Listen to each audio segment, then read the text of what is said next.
ಅವಾಗಿಂದ ಊಟಕ್ಕೆ ಕರಿತಾ ಇದ್ದೀನಿ, ಬೇಡ ಅತ್ತೆ ನನ್ಗೆ ಅಂತ ಸುಮ್ನೆ ನಿಂತಿದ್ದಾಳೆ. ಮಂತ್ರ, ಈಗ ನಾನು ಊಟ ಮಾಡಿಸ್ಲಾ ನಿಂಗೆ? ಏನಾಯ್ತು? ಯಾಕೆ ಊಟ ಬೇಡ ಅಂತಿದ್ಯಾ? ಏನ್ ಸಾಧನಾ, ಬಾಯ್ಲಿ. ಏನತ್ತೆ? ನೀನು ಇವಳ ಜೊತೆ ಬೆಳಿಗ್ಗೆ ಆಫೀಸಿಗೆ ಹೋಗಿದ್ದೆ ತಾನೆ? ಹೌದು. ಆಫೀಸಲ್ಲಿ ಏನ್ ನಡೀತು?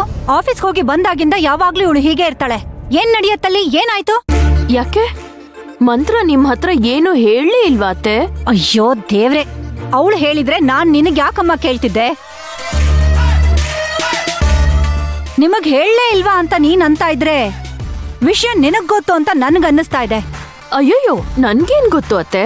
ಏ ಸಾಧನಾ, ಸುಳ್ಳು ಹೇಳ್ಬೇಡ. ಈಗ ತಾನೇ ಹೇಳ್ದೆ ನಿಮಗೇನು ಹೇಳಲೇ ಇಲ್ವಾ ಮಂತ್ರ ಅಂತ.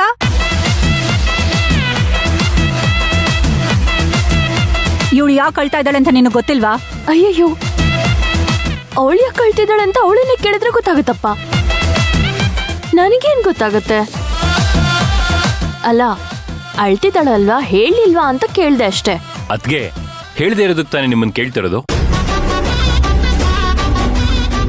ಆಫೀಸಲ್ಲಿ ಏನಾದ್ರೂ ಸಮಸ್ಯೆ ಆಯ್ತಾ? ನನಗೇನಪ್ಪ ಗೊತ್ತು. ಅಳ್ತಿರೋದು ಅವಳನ್ನ ಕೇಳ್ಬೇಕು. ಅದನ್ನ ಬಿಟ್ಟು ಆಫೀಸಲ್ಲಿ ಜೊತೆಗಿರೋಳು ನಾನು ನನ್ನ ಹತ್ರ ಕೇಳಿದ್ರೆ? ಸುತ್ತಿ ಬಳಸಿ ಮಾತಾಡ್ದೆ ಏನಾದ್ರೂ ಗೊತ್ತಿದ್ರೆ ಹೇಳಿ. ಅದ್ಗೆ ಇವಳು ಕಾಟ ತಡ್ಕೊಳಕ್ಕಾಗ್ತಿಲ್ಲ.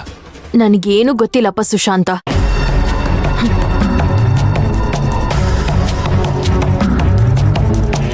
ಮಂತ್ರ, ಏನಾಯ್ತು ಅಂತ ಹೇಳಮ್ಮ, ನನ್ನ ಹತ್ರ ಹೇಳು. ದಯವಿಟ್ಟು ನನಗೋಸ್ಕರ ಯಾರ ಹತ್ರನೂ ಏನೂ ಕೇಳ್ಬೇಡಿ ಅತ್ತೆ. ನನ್ನ ಕ್ಷಮಿಸಿ. ನನಗೆ ಊಟನೂ ಬೇಡ.